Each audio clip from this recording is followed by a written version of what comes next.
Mateus capítulo 27.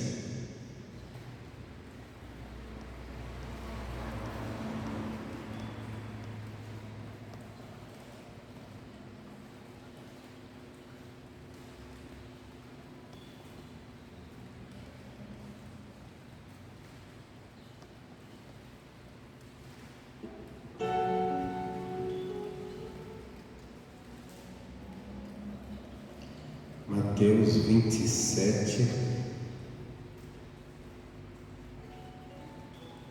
A gente, sexta-feira, aqui eu junto com os irmãos, enquanto orávamos, e a gente comentava essa palavra, e teve algo que me chamou muita atenção, e eu quero hoje estar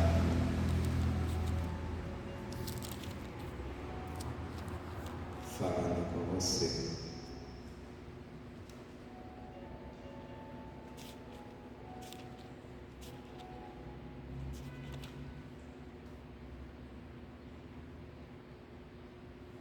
Opa, acho que eu errei aqui. O 27 vem depois, a sequência. Mateus 22.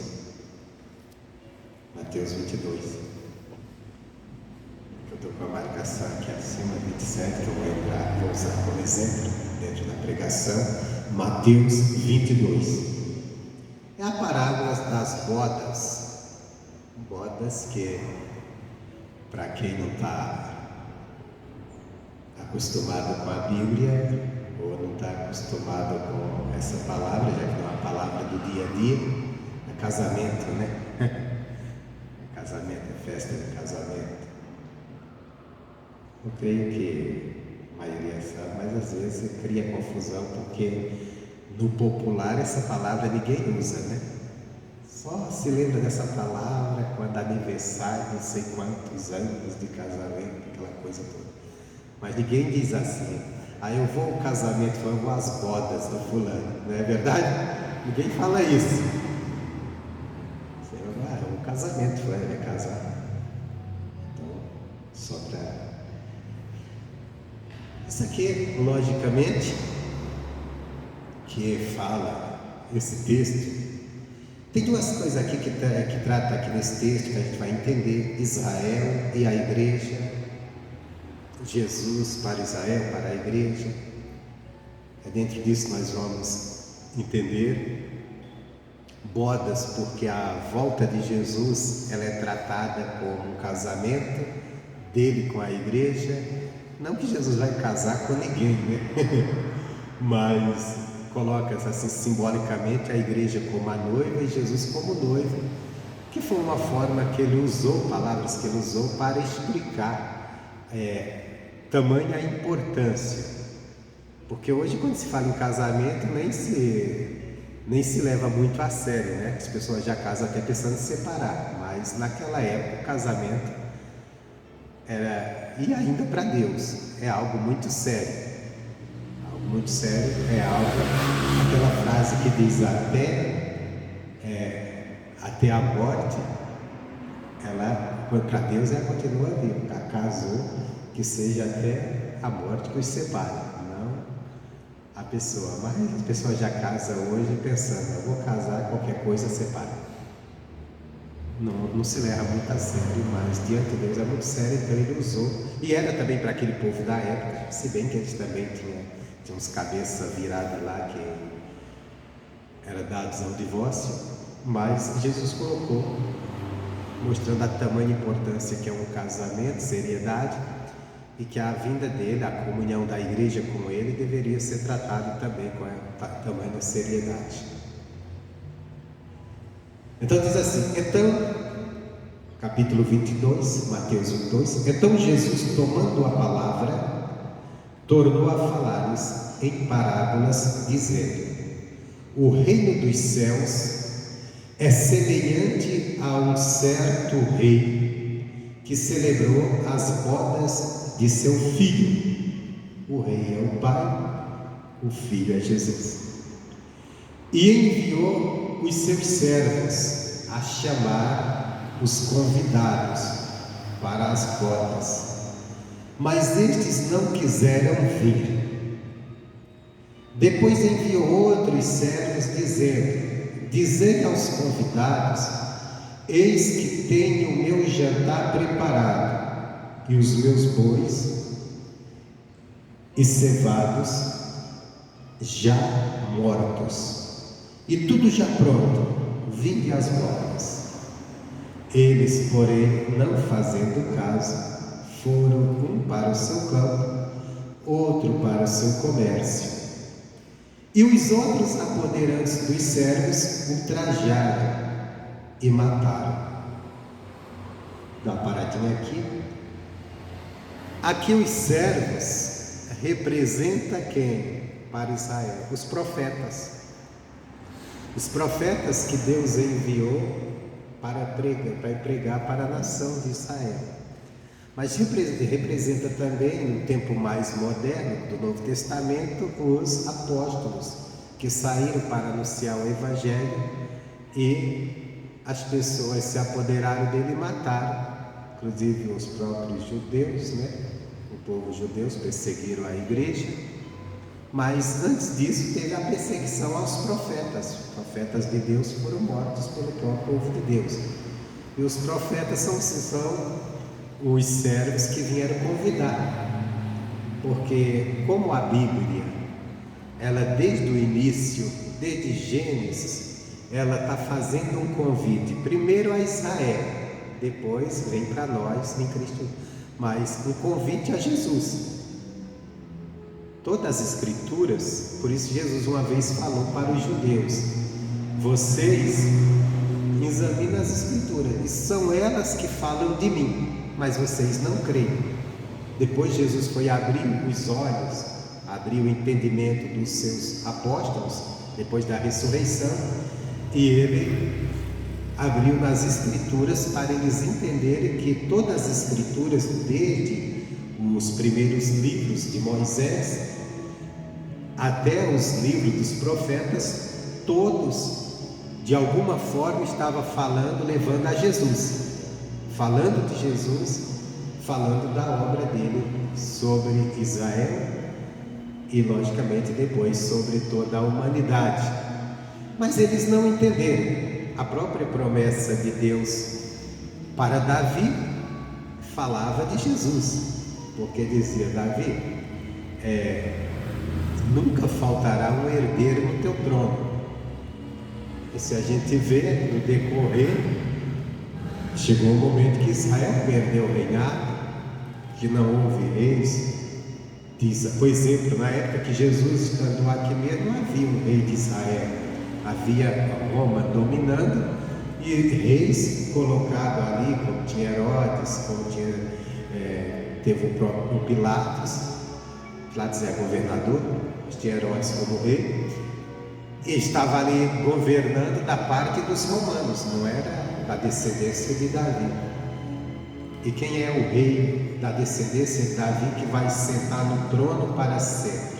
Jesus. Jesus que nasce daquela descendência de Israel.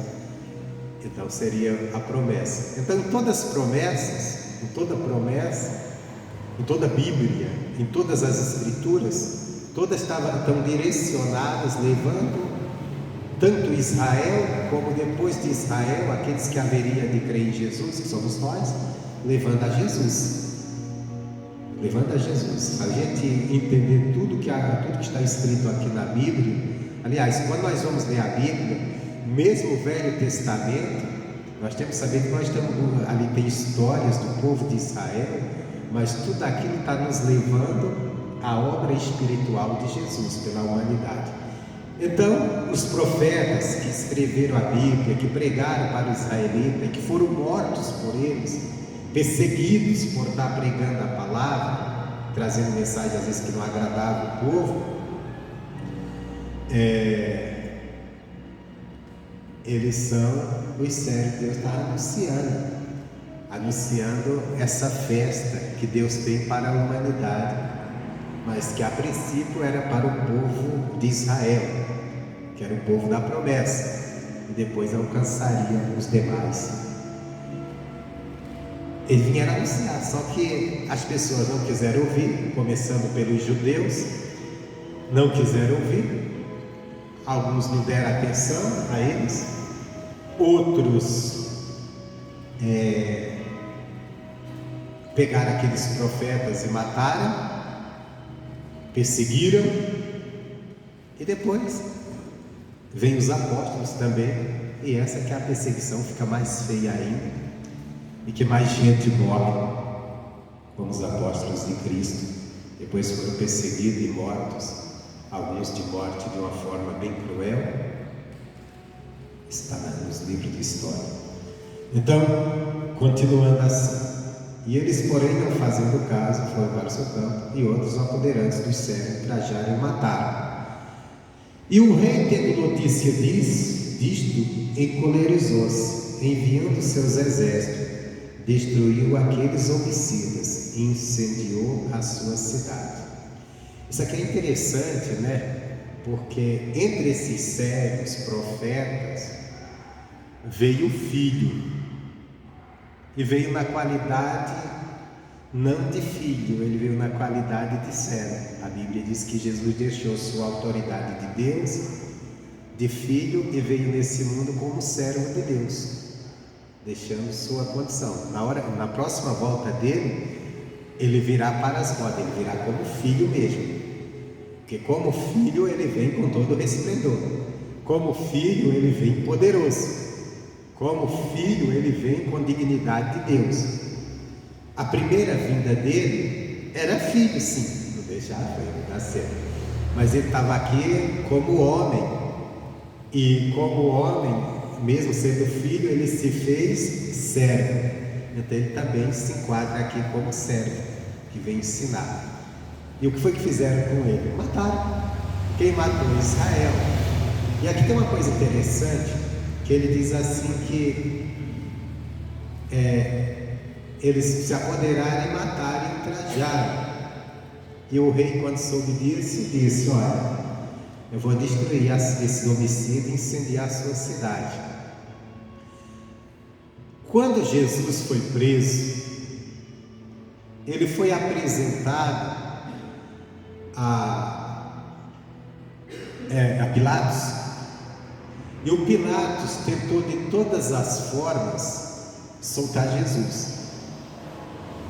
E os sumos sacerdotes e os principais do povo, e reuniram o povo, que eles tinham o poder de persuadir o povo, já que eles eram as autoridades, eles levaram o povo para aquele ato, e eles obrigaram a Pilatos matar Jesus. O Pilatos tentou de todas as formas não matar. Ele disse: olha, eu vou punir, eu vou espancar ele, vou maltratá-lo. Ele não fez nada, e a gente solta. Está agora no capítulo 27, aqui mesmo, Mateus, para você entender.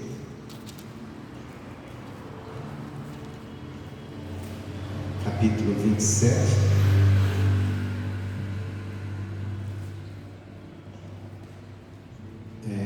Trechinho aqui do versículo 23 ao 25. 23 diz assim: o governador, porém, disse: mas que mal fez ele? E eles mais clamavam, dizendo: seja crucificado. Você veja bem que o governador, tentando soltar Jesus, ele chega para os seus acusadores, para a multidão, e diz assim: mas que mal ele fez? E eles não tinham uma resposta direta. Não, ele fez isso, eles não tinham algo que poderia acusá-lo, porque eles tinham tentado todo tipo de acusação, mas o governador viu: porque esses caras estão falando, não faz sentido para eu matar esse homem. Aí eles gritaram: crucificam. Aqui é a questão, quando alguém quer prejudicar alguém, não tem uma não tem uma razão. Aí ele apenas diz: não, faz isso, condena. Ele juntou a multidão, e a multidão gritando: crucificam. Então Pilatos, vendo que nada aproveitava, antes o tumulto crescia, cada vez mais pessoas contra Jesus, tomando água, lavou as mãos diante da multidão, dizendo: estou inocente do sangue desse justo, considerai isto. Em outras palavras, né? Eu não estou matando esse homem, são vocês. Por mim esse homem seria solto, eu não vejo nada, para mim ele é justo, o próprio governador. Mas como político, ele obedece à multidão, porque ele precisa do apoio da multidão. Ele sabia, sem a multidão ele caía, ia derrubá-lo, ir lá para o César, dizer, e criar uma conversa. Ali era um povo poderoso da nação. Então ele disse isso: estou lavando minhas mãos, para mim eu não matar, ele é justo. Aí ele disse: diante de vocês eu estou limpo. E olha a resposta do povo. E respondendo todo o povo disse: o seu sangue caia sobre nós e sobre nossos filhos. Duro isso aqui, hein? Essa escolha. O que era que o povo judeu estava dizendo aqui? Que a culpa dessa morte, ela esteja sobre nós e sobre nossos filhos. E o sangue está na mão de alguém, quer dizer, você é culpado pela morte dessa pessoa, e as consequências você vai sofrer. Então, quando nós lemos em Mateus 22 que o rei, ouvindo essa notícia, encolorizou-se, enviando seus exércitos, destruiu aqueles homicídios, incendiou sua cidade. Eu lembro dessa palavra, porque quando Deus viu aquilo, Deus se encolerizou contra aquele povo. Quando Jesus, ele entrou pela última vez em Jerusalém, que foi naquela entrada triunfal, Lucas descreve, Lucas 19, escreve isso. Deixa eu ver se é isso mesmo. É isso, Lucas 19. Jesus está entrando em Jerusalém, que é a parte que ele entra montado no jumentinho. E naquele momento o povo estava declamando, estava louvando ele. Mas ele sabia que 3 dias depois, ele seria, poucos dias depois, ele seria preso. E ali ele seria morto em Israel, em Jerusalém. E Jesus diz assim, Lucas 19, 41. E quando ia chegando, vendo a cidade, chorou sobre ela, dizendo: ah, se tu conhecesses também, ao menos neste dia, quer dizer, se fosse pelo menos este dia, ô Jerusalém, tu conhecesses, a que a tua paz pertence, mas agora está encoberto aos teus olhos.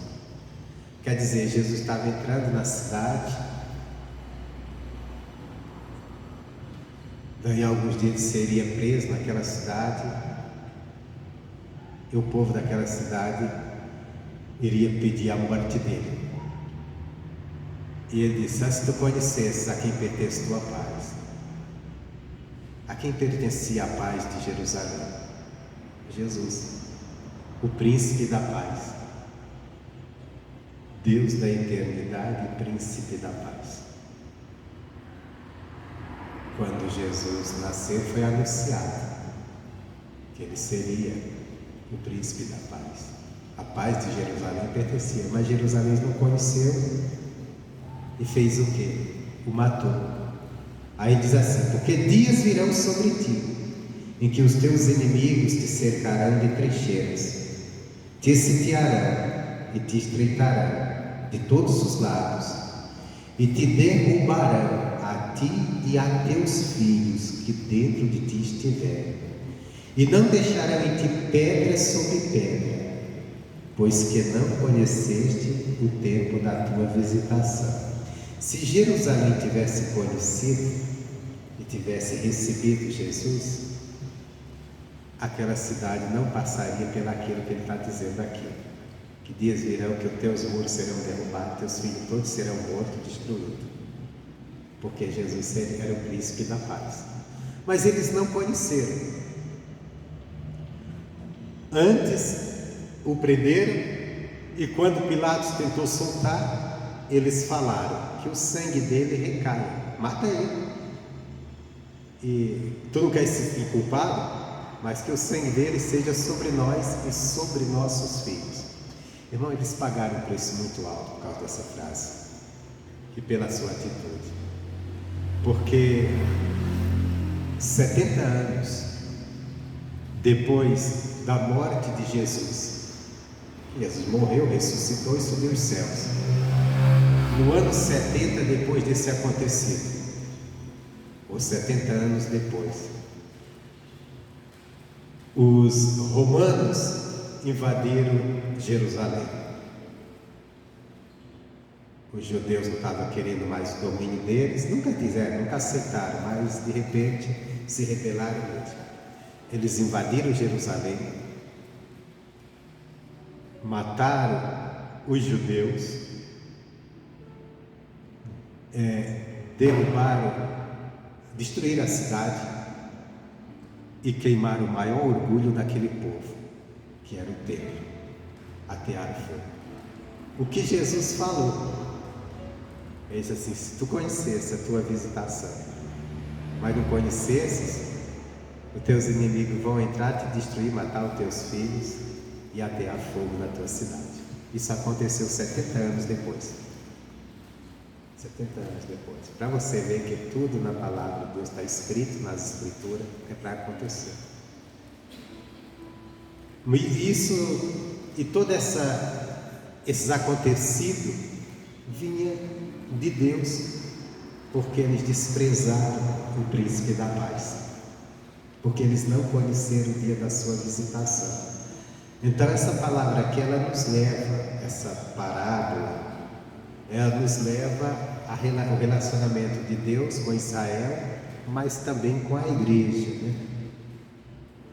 Aí diz assim, então, voltando aqui a Mateus 22, continuando: então diz aos servos: as bodas na verdade estão preparadas, mas os convidados não eram dignos.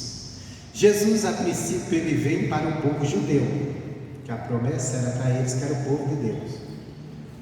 Paulo chega a mencionar isso, com a rejeição dos judeus, aí ele alcança os gentios. Porque se você pegar as promessas, a maioria dos profetas, eles descrevendo a vinda de Jesus, é sempre para as ovelhas de Israel, perdidas de Israel, para o povo de Israel. Logicamente, para nós, de outras nações, nós temos a promessa lá em Abraão. E qual é a promessa que tem em Abraão? Para os judeus, quando Deus falou com Abraão, disse: a tua descendência será poderosa na terra. A tua descendência, a descendência dele é Jesus, que viria de Israel. E para nós, a tua descendência, quer dizer, em Cristo, serão benditas todas as nações da terra. Aí aqui já pega a promessa para a igreja, né? Que em Cristo alcança todas as nações, desde que creia nele, né? Porque se não crê também não vai adiantar nada. Mas quando ele fala todas as nações, não quer dizer que o mundo inteiro vai se converter, mas que pessoas no mundo inteiro se converterão, como até o que tem acontecido. Quando o evangelho é pregado, ele chega nas nações e vai alcançando. Por exemplo, tem países que há perseguição aos cristãos, que é proibido o evangelho lá, mas o missionário, ele entra com o programa traduzido e de repente tem gente lá que pega aquela pregação na internet, escuta, ouve e crê e recebe a bênção e se converte ali mesmo, escondidinho, porque é muita perseguição de morte, mas a pessoa está na fé. Se você acompanhar o missionário nas redes sociais, às vezes na televisão ele mostra também testemunho, às vezes de outros países, que ele não fala nem o nome do país por causa da perseguição, e às vezes ele esconde até ali rosto, se tiver vídeo, não é necessário, mas ele não fala nome porque sabe que senão aquela pessoa vai ser perseguida se aquilo chegar nas autoridades. Então, Deus está alcançando as nações através de Cristo, que é o Evangelho, a pregação do Evangelho. Então, continuando aqui, então diz o servo, as bodas na verdade estão preparadas, mas os convidados não eram dignos. Os primeiros convidados das bodas quem eram? Da vinda de Jesus, os judeus. Mas Deus disse, não estão sendo dignos, quer dizer, não acreditaram, não deram crédito, estão apegados aos seus próprios princípios. Aí ele diz, e depois as saídas dos caminhos, e convidai para as bodas a todos os que encontrares. Isso aqui é a pregação do Evangelho. Vamos dizer que as saídas dos caminhos é o povo fora de Israel, somos nós, as nações que não tinham a promessa de Deus, mas pela pregação do Evangelho seria convidado a vir para Deus. Porque antes de Jesus, de você crer em Jesus, antes de você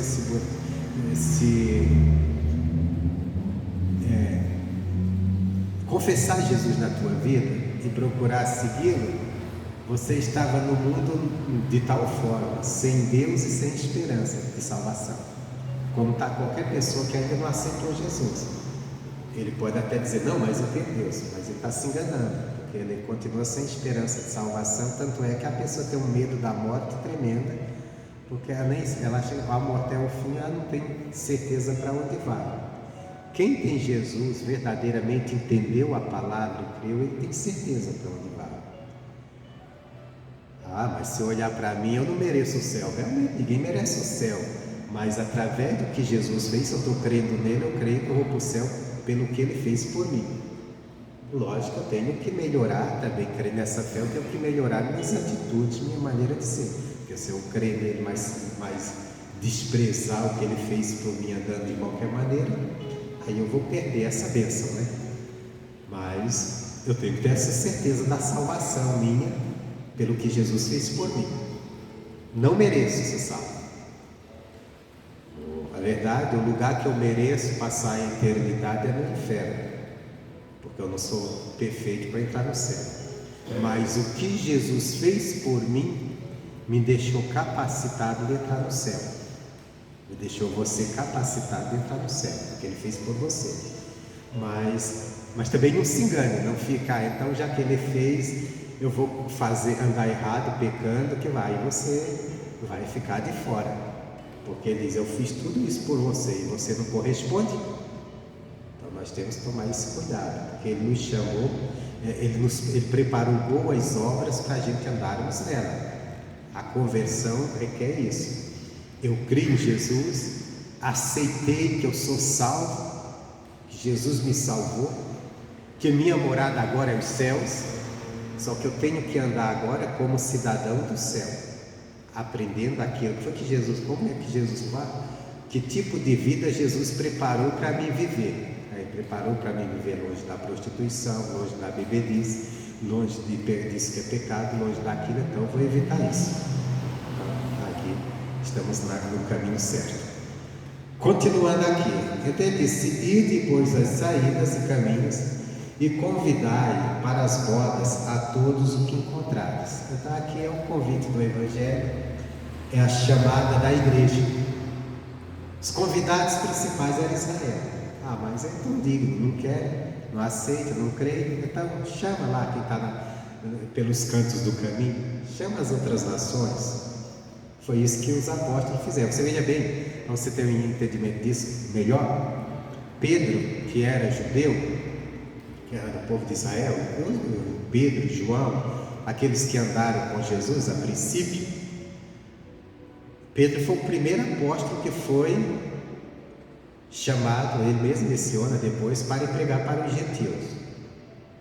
Nós temos, por exemplo, o caso de Filipe, que soube que o povo estava pregando lá em Samaria, ele fala lá, mas Samaria não era fora do povo de Israel, porque Samaria era a capital do restante das tribos de Israel.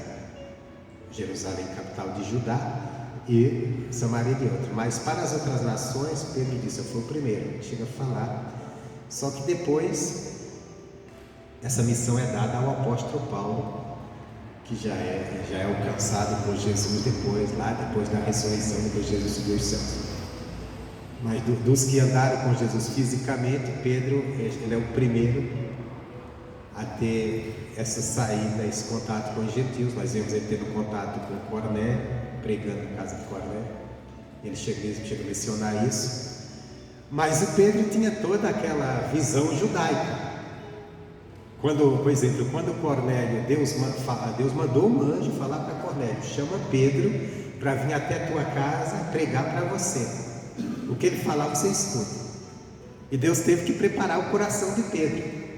Pedro, tem uns homens aí te chamando, você vai com eles, que é da minha parte. Por quê? Porque Pedro não iria, porque os judeus, eles chamavam as pessoas de outras nações de gentios, quer dizer, um povo sem Deus, sem a promessa de Deus. E eles não entravam na casa de ninguém, eles tinham uma coisa, somente são casa de judeu. Então, o Pedro não iria entrar na casa de Cornélio por nada. Então, ele não iria mesmo se Deus não tocar, não falasse para ele, você tem que ir, que eu estou mandando. Teve até que ele dar uma visão, mostrar algo para ilustrar aquilo e mostrar que ele deveria ir pregar para Cornélio. E quando ele chega lá em Cornélio, ele ainda chega com esse preconceito, ou com esse costume judaico. E ele diz, você sabe que judeu não entra em casa de estranhos. Ele fala, mas Deus me deu uma visão e disse que eu tinha que estar aqui, eu não sei porquê. Aí o Cornélio conversou com ele, aí ele entendeu que ele tinha que pregar o evangelho. Ele pregou, e quando ele pregou, ele viu o Espírito Santo batizar ali aquele povo, Deus batizar aquele povo no Espírito Santo. Ele ficou até abismado com aquilo. Disse, olha, aí ele disse, puxa, a gente tem que batizar esse povo, esse Deus batizou ele no Espírito Santo, como nós vamos negar que o batismo nas águas? E ali ele fez, depois ele teve que se explicar em Jerusalém, se explicar, levar até testemunho, porque as pessoas chegaram, a igreja pegou e disse assim, mas você entrou na casa de pessoas que são judeus, porque mesmo eles se convertendo, mas eles tinham em si que a salvação era só para os judeus. Aí precisou que Deus mostrasse depois, entendendo pelas Escrituras. E depois entrou o apóstolo Paulo, que Deus escolheu e percorreu outras nações e foi pregando, e dali o evangelho foi crescendo e hoje está aqui conosco, né? E tem mais ainda para chegar. Então, isso aqui, esse versículo que ele diz, e depois das saídas, é a ordem do ir pregar o evangelho para todo mundo. Aqui já entra nessa parábola a história da igreja. Diz assim, o rei, versículo 10, e os servos saindo pelos caminhos ajudaram todos quantos encontraram, tantos maus como bons, e a festa nupcial foi cheia de convidados. A festa nupcial é a vinda de Jesus. E os convidados são aqueles que são chamados para o evangelho e que atendem. Quer dizer, quando Jesus voltar, ele quer encontrar uma igreja, pessoas esperando ele. E como é que as pessoas vão estar esperando Jesus? Através de crer no evangelho, né? É anunciado o evangelho. Você está hoje aqui na igreja, eu posso falar para você de cura, que Deus cura e Ele cura mesmo. Eu posso falar que Deus prospera e Ele prospera mesmo. Eu posso falar das bênçãos de Deus.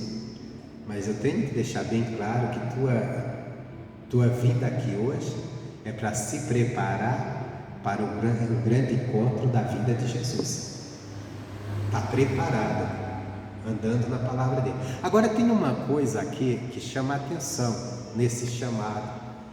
Eles saíram convidando e eles convidaram bons e maus. O Evangelho, ele é para a gente convidar todas as pessoas, bons e maus. Não é porque a pessoa, tem gente que diz, fulano é gente boa, não preciso pregar para ele.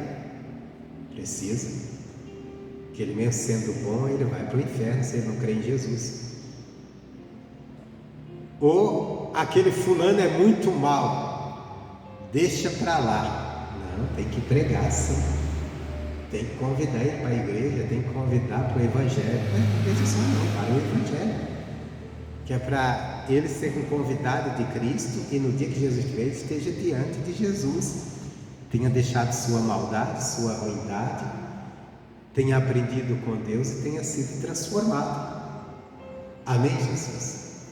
Agora eu quero abrir os teus olhos também aqui.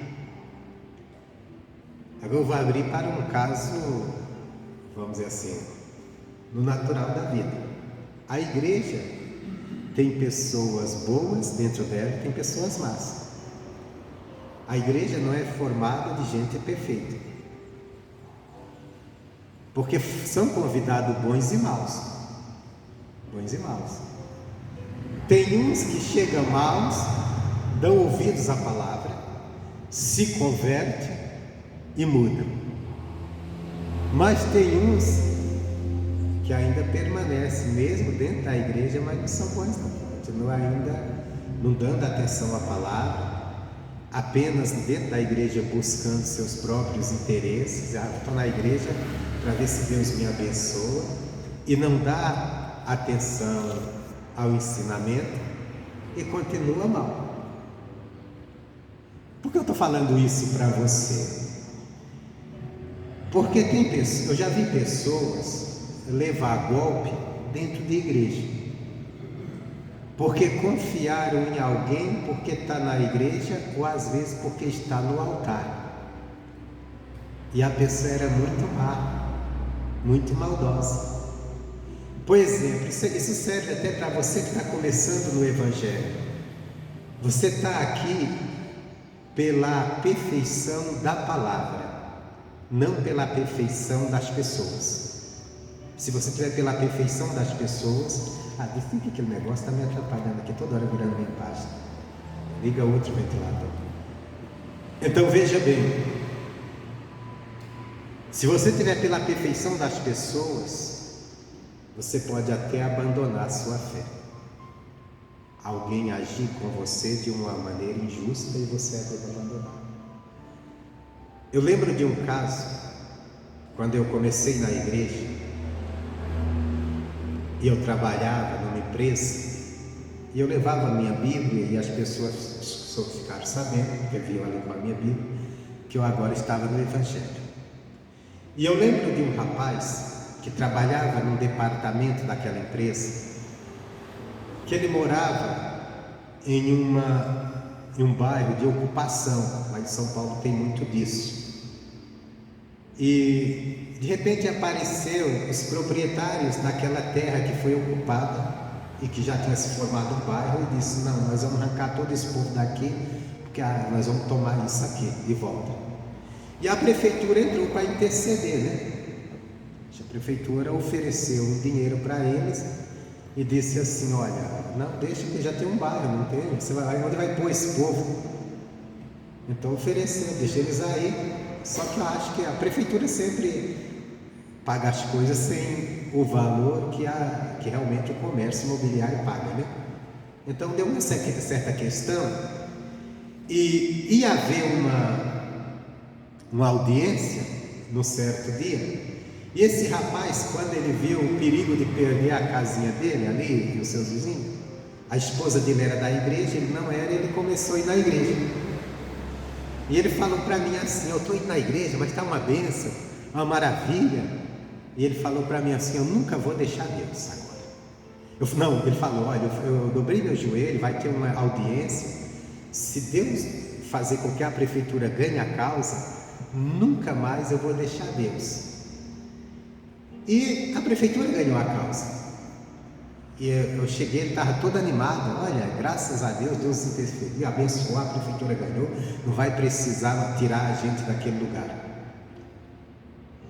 Passado alguns dias, eu fiquei sabendo que esse rapaz, na hora do almoço, saía com as pessoas, estava saindo e indo beber. E eu fui até ele saber como ele estava na fé, porque ele estava tão firme com Deus, tão animado, agora está indo para as bebedices. Aí ele disse assim, eu não quero saber de igreja mais não. Eu não quero saber, eu comecei na igreja, mas eu fui enganado dentro da igreja pelo crente. Ele disse, o camarada estava construindo, naquela época se usava muito cheque, e o cara disse que precisava comprar um material de construção, e o cara me pediu para passar um cheque meu, para pagar o material, colocar o cheque, para depois cobrir. O cara não cobriu, estou todo enrolado em dívida, e ele disse, por causa de crente. Ele disse, não quero mais saber desse negócio de crente, porque esse turno não presta. Quer dizer, ele foi decepcionado porque ele achou que na igreja só tinha gente boa e honesta, e tinha um cara ali muito mau que cometeu essa maldade com ele e acabou tirando ele da igreja por ele estar firmado na palavra, e estava ali porque ele via o povo cantando, louvando, aquela coisa que o crente tem irmão, e às vezes um abraço, né?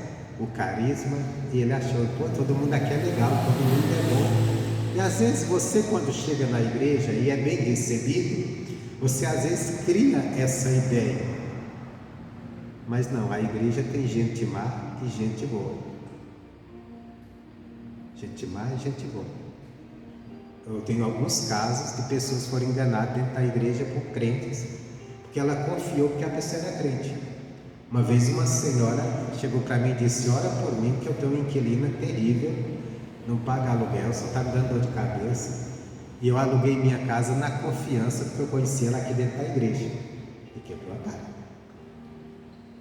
E eu já vi pessoas que já tomaram o golpe de pastor, porque confiaram, não, é um pastor, é um pastor. Primeira coisa, se alguém chega diante de você, vamos dizer, você tem um carro, você vai vender, aí o cara vem comprar teu carro e diz assim, olha, eu vou comprar sem nenhuma garantia, você tem que confiar em mim que eu sou crente. Ou se ele usar uma posição, não, confie em mim, eu sou obreiro da igreja, você pode ter certeza que você está praticamente diante do maior picareta que vai te enganar. Porque se ele fosse honesto, ele não usava sua condição, o seu título religioso. Ele usava o caráter dele. É a mesma coisa, pastor. Não, irmão, você pode confiar em mim, eu sou pastor, sou homem de Deus. Quando o cara te falar isso, desconfia dele. Quando o cara, o que ele for fazer, ele colocar na frente a posição ministerial, é porque ele não é de confiança. Não vale a pena confiar no cara desse. Vamos dizer que eu chegasse para você e dissesse assim, ó, me empresta um dinheiro, me empresta R$200, quanto você vai me pagar, pastor? Eu preciso. Irmão, vou te pagar, pode confiar, eu sou pastor. Olha, tem tudo para mim ser um mau caráter, que estou me sustentando numa posição que tem para te convencer, que já não consigo convencer mais ninguém lá fora. Nunca creia e nunca confie que alguém é honesto porque é pastor, ou porque é obreiro, ou porque é crente. Porque na igreja tem pessoas más e pessoas boas. Porque o evangelho, o chamado é para os bons e para os maus. Os bons para que aceite a Cristo, que eles precisam de Cristo para ser salvo. e os maus para que através da palavra eles sejam transformados e tornem pessoas boas, aptas para o reino dos céus. Mas muitos não vão se transformar. Muitos vão continuar sendo injustos, muitos vão continuar sendo maus, muitos vão continuar sendo egoístas, vão pegar a palavra apenas aquilo que lhe interessa, aquilo que eles veem que serve para o seu proveito, às vezes até para o proveito de dominar alguém, de dizer, se for uma pessoa que tem posição, eu tenho domínio sobre você, e buscar a pessoa, fazer com que a pessoa faça tudo pelos interesses dela. Então, eu não estou pregando isso para você sair daqui desconfiando de todo crente, ou de todo pastor, até porque o povo já desconfia demais de pastor. Mas para você não se enganar quando alguém querer te dar, vamos dizer assim, uma carteirada. Confie em mim, eu sou homem de Deus. Quando o camarada fala isso para mim, você tem que confiar em mim que eu sou homem de Deus, eu já desconfio que eu estou diante de um mau caráter que está usando uma posição ou uma condição para aplicar um golpe. Porque eu não preciso ficar dizendo para ninguém que eu sou homem de Deus. Eu só preciso ser. Deus vai saber, eu vou saber, e as minhas atitudes vão falar. Porque o ser humano, ele é formado de duas coisas: caráter e reputação. Aprendi isso do meu recente, mas que já foi lido. O homem é formado pelo caráter, e o homem, a mulher, o ser humano, e reputação. O caráter é o que você é. O caráter, só você sabe se você tem caráter, qual é o teu caráter. Porque o caráter é o que você é quando você maquina as coisas, o que você vai fazer. Reputação é aquilo que as pessoas veem em você. É o que você adquire. As pessoas veem teu agir, tua maneira, e ali formam uma reputação que elas vão espalhar, né? Que às vezes nem é o que você é.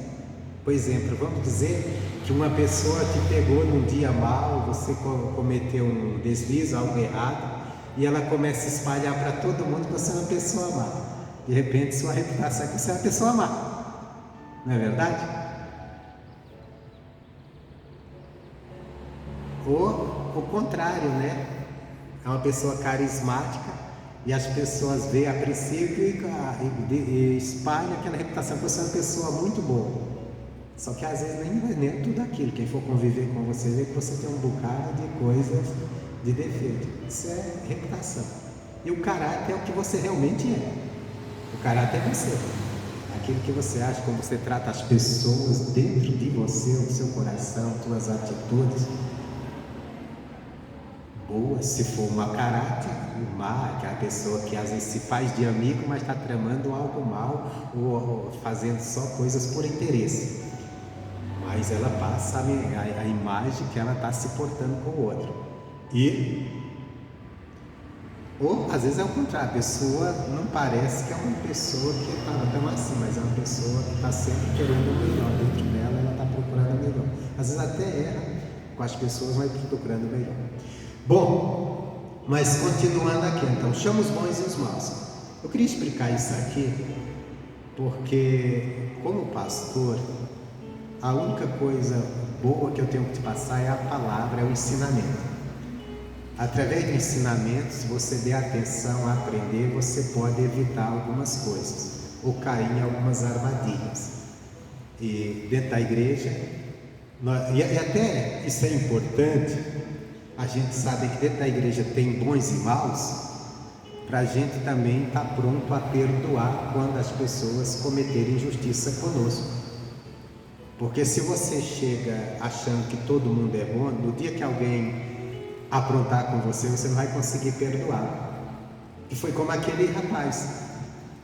Ele achava que todo mundo era perfeito, aí encontrou justamente um mau caráter, um crente mau caráter, que se apegou no nome de eu sou crente, eu sou irmão, pode confiar.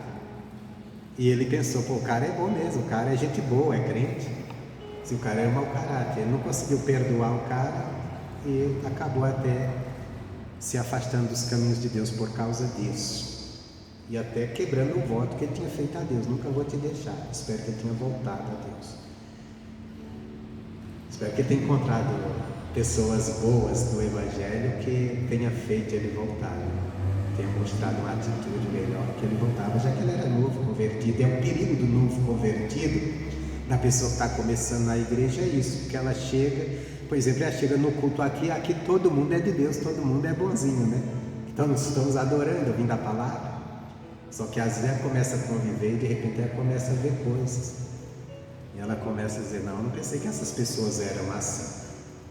Quase até no próprio pastor, uma atitude errada do pastor, porque também o pastor é um ser humano. Lógico, tem aquelas atitudes, os erros que nós, como seres humanos, às vezes cometemos, falhamos com as pessoas, mas tem também a questão do caráter de pessoa má mesmo, que a pessoa está sempre maquinando, se dá bem em cima das pessoas, sempre maquinando usar as pessoas para o seu interesse, para o seu próprio benefício, e alguns até usando o nome de Deus, no nome de Deus. Esse é o mais perigoso. São pessoas más que um dia Jesus vai cobrar. Tem pessoas que chegam assim na igreja e são transformadas pela palavra, mas tem pessoas que não vão ser transformadas. Tem pessoas que vão parar de beber, vão parar de prostituir-se, mas não vai parar de ser injusta, não vai parar de ser avarenta, querer tirar proveito de tudo, egoísta. Então tem tudo isso. Então diz assim, continuando aqui, e os servos saindo pelos caminhos, ajuntaram todos quanto encontraram, tanto maus como bons, e a festa nupcial foi cheia dos convidados. E o rei, entrando para ver os convidados, viu ali um homem que não estava trajado com vestes nupciais, e disse, amigo, como entraste aqui? Não tendes veste nupcial. E ele emudeceu, e disse então o rei aos servos, amarrai os pés e as mãos, levai e lançai nas trevas exteriores, e ali haverá pranto e ranger de dentes. Bom, vamos aqui a esse entendimento. Depois estava tudo reunido, o rei chegou, ele foi olhar como os convidados estavam trajados, e eles encontraram um camarada ali que não estava com os trajes adequados para a festa. Agora vamos usar a nossa imaginação. No meu caso, imaginação de cabeça grande. Vamos usar essa imaginação. Se foram convidados pessoas que estão à beira do caminho, por que cobrar que eles estivessem bem vestidos? Vestidos adequadamente para a festa? Se eles forem encontrados e levados assim a esmo, tanto bons como maus, então por que essa exigência do dono da casa, e o dono aqui é Deus, o rei, de exigir que tivessem todos vestidos adequadamente? Por que ele cobrou? Porque ele forneceu as vestes antes de entrar na festa. Ele trouxe as pessoas como elas estavam, mas ele forneceu as vestes. As vestes aqui representam não vestimentas físicas, mas, já que é uma palavra para ilustrar, mas as vestes de salvação. O que são as vestes de salvação? A gente está revestido do ensinamento de Cristo. Nós estarmos revestidos do mesmo sentimento de Cristo. E quem vai fornecer isso? Deus, através de seu Espírito Santo, através da pregação da palavra. Todos têm que ser convidados. O ladrão, a prostituta, as pessoas que estão vendo qualquer estilo de vida, nós temos que convidar para a igreja. Está numa condição de mal perante o Evangelho, mas tem que ser convidado para a festa de Cristo, para a volta de Cristo. Como também aqueles que são bons, que já são pessoas que já estão ali agindo de uma forma às vezes até religiosa.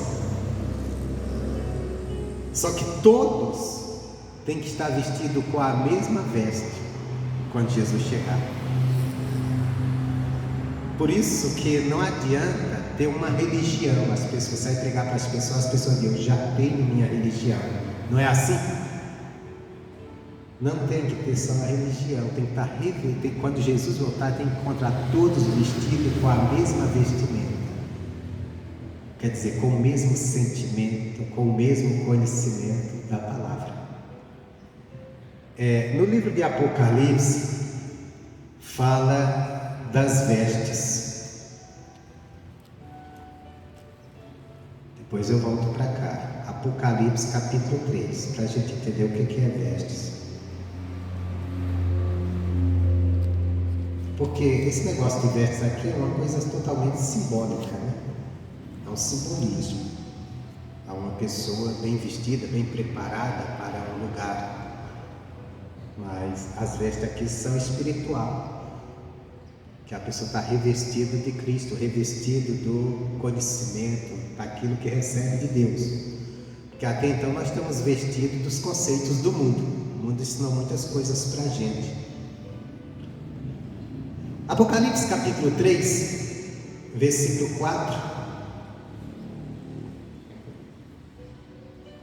Jesus estava ali doutrinando a igreja através de João, passando uma mensagem para João. E ele falou da condição de 7 igrejas que havia ali na Ásia. E ele diz assim, aí chega aqui nessa, que é a igreja de Sardes, e diz assim, mas também tens em Sardes algumas pessoas que não contaminaram suas vestes, e comigo andarão de branco, porquanto são dignas disso.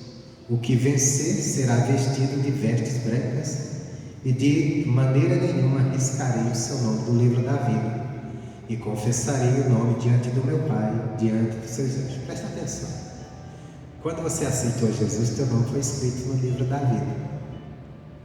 Mas se você não tiver com a veste adequada, pode ser riscado. Jesus está deixando isso bem claro. Eu não quero que meu nome seja riscado de lá não. Porque se for riscado, está fora.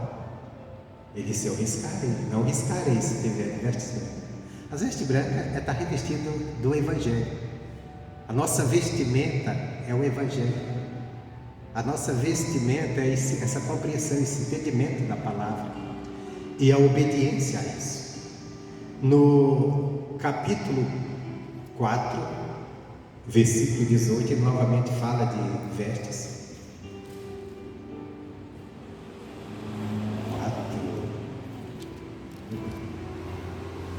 4:18 não. Aqui no 3 ainda. 4 não tem 18.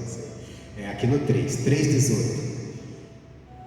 Ele diz para uma igreja que está andando de uma maneira errada. Ele diz assim: aconselho-te que de mim compres ouro provado no fogo, para que te enriqueças, e roupas brancas, para que te vistas, e não apareça a vergonha da tua nudez. Quer dizer, roupas de salvação. Se revista com o que Jesus te ensina, com as boas obras que Ele deixou para você andar, para que você espiritualmente não esteja nu. Espiritualmente quer dizer sem conhecimento, sem entendimento, sem andar com Deus, totalmente fora daquilo que Deus quer. Capítulo 7, ainda falando disso,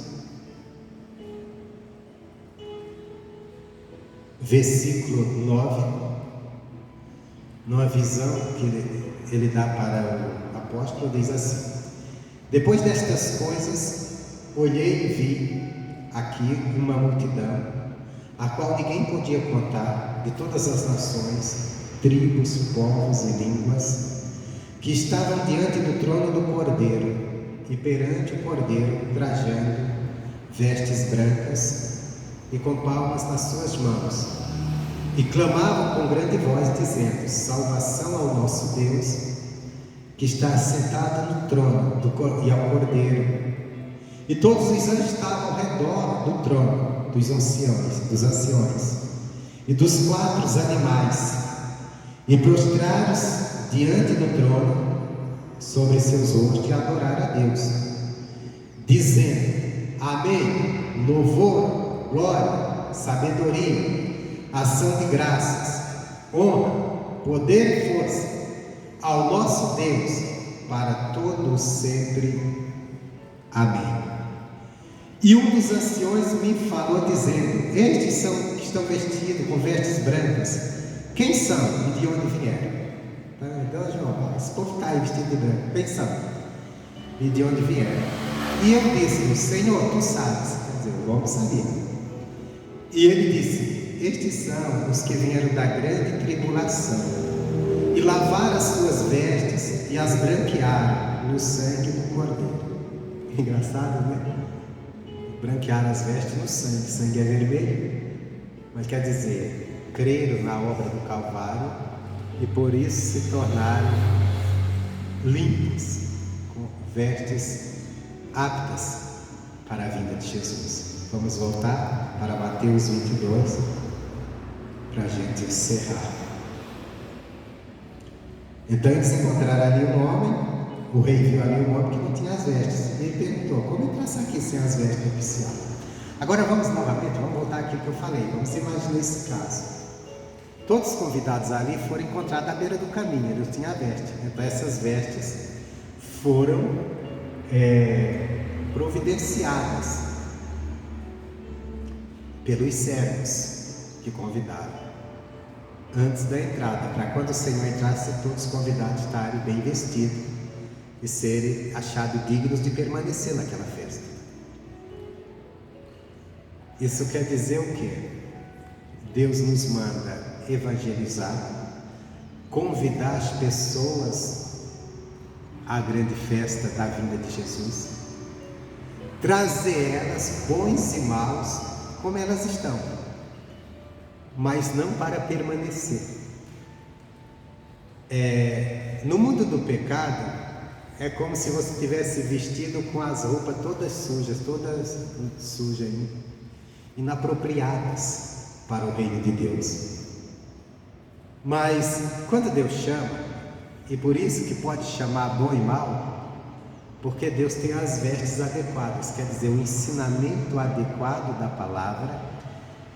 Se a pessoa der crédito, se a pessoa não for rebelde a atender, vai tornar ela pura, limpa, pronta para a festa da grande vinda de Cristo e para subir aos céus.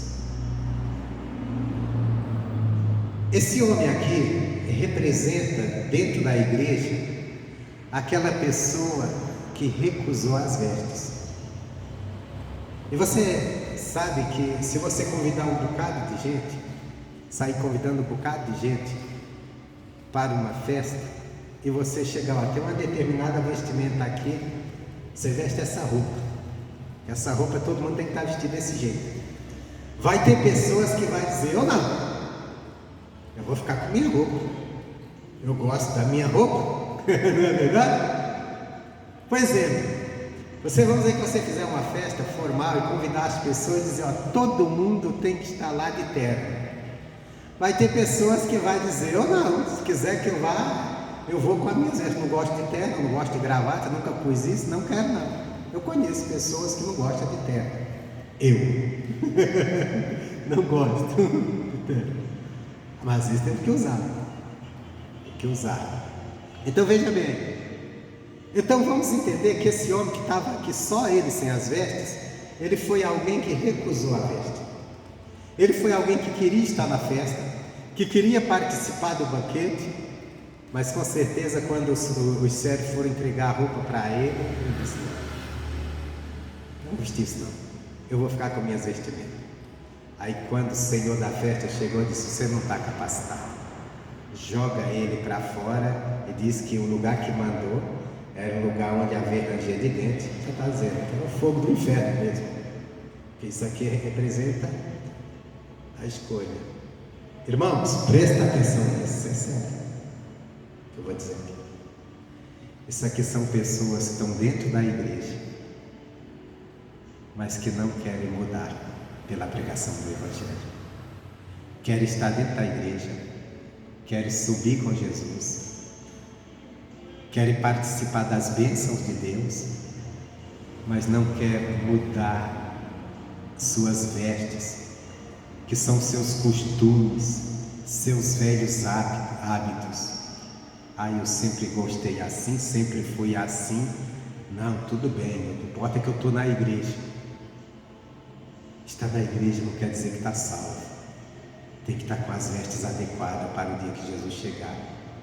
Então tem que estar aberto para mudar de vestes, mudar a maneira de pensar, a maneira de agir.